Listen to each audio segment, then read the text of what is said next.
devil along with you. I hate the devil, man. The devil hates me. Oh, come on, sing with me. Me and the devil. Me and the devil. We had a tussle. A little bit of a fight. But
sing with Ken.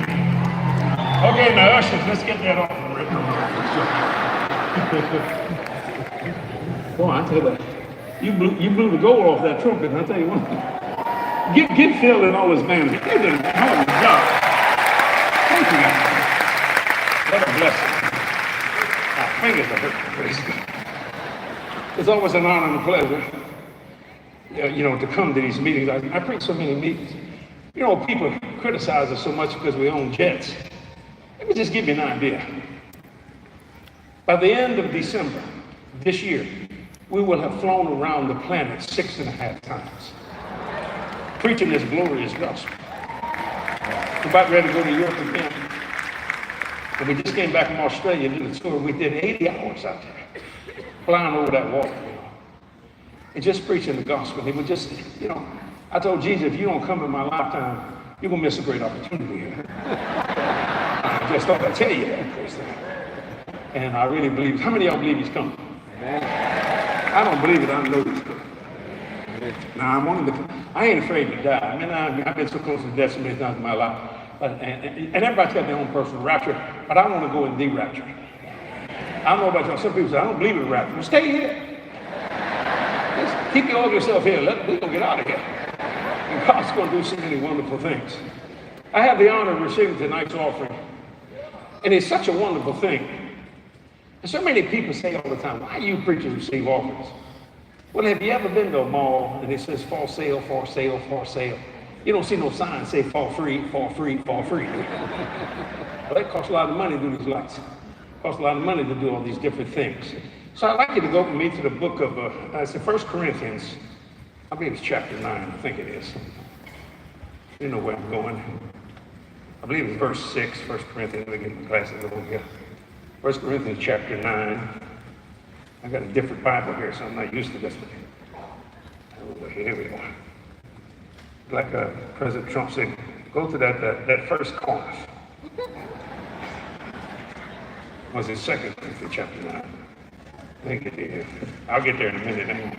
I'm just doing Kenneth Copeland.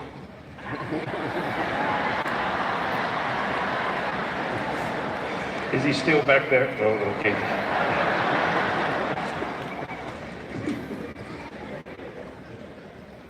Yeah, 2 Corinthians chapter 9.